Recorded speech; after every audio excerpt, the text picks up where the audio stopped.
వరలక్ష్మి వ్రతంలో కంపల్సరీ కలశం పెట్టుకోవాలంటే కంపల్సరీ పెట్టుకోవాలి. ఈశాన్య దిశలో పెట్టుకోవాలి. అంతేకాదు ఈ శ్రావణ మాసంలో ఏ శుక్రవారం కూడా వరలక్ష్మి వ్రతం చేయడం వీలు కాలేదే అనుకోండి, మీరు దాన్ని వదిలేయద్దు. ఒక్కసారి మొదలు పెట్టినము అంటే దాదాపు ఆ ఇయర్లో ఏదో ఒక టైంలో మీకు కుదిరిన టైంలో, ఇప్పుడు నవరాత్రుల దసరా నవరాత్రులలో కానీ కార్తీక మాసంలో కానీ మీకు వీలైనప్పుడు ఏదో ఒక శుక్రవారం తప్పకుండా మీరు చేసుకోవచ్చు. ఎలాంటి దోషము తప్పు అనేది ఉండదు. అస్సలు టెన్షన్ పడకండి. కొంతమందికి ఒక్కొక్కసారి కలిసి రాదు. 3-4 శుక్రవారాలు ఉన్నా కానీ ఒకవేళ వాళ్ళకి కుదరకుంటే కనుక ఏదో ఒక శుక్రవారం తప్పకుండా చేసుకోండి, భయపడకండి. కలశంలో రాగి, బంగారం, ఇత్తడి ఇలాంటివి కూడా కాయిన్స్ పెట్టుకొని మనము అమ్మవారిని అలంకరించుకోవచ్చు.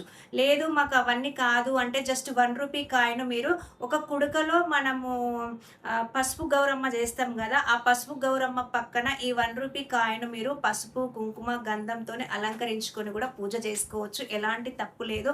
ఆర్భాటాలకు పోవాల్సిన అవసరం అస్సలే లేదు. మీకు ఎంతలో వీలైతే అంతలో ఈజీగా చేసుకోండి. మీరు ఎలా చేసుకోగలిగితే అలా చేసుకోండి. భక్తి అనేది ఇంపార్టెంట్, ఆసక్తి అనేది ఇంపార్టెంట్ తప్పితే ఏం చేస్తానం అనేది కాదు.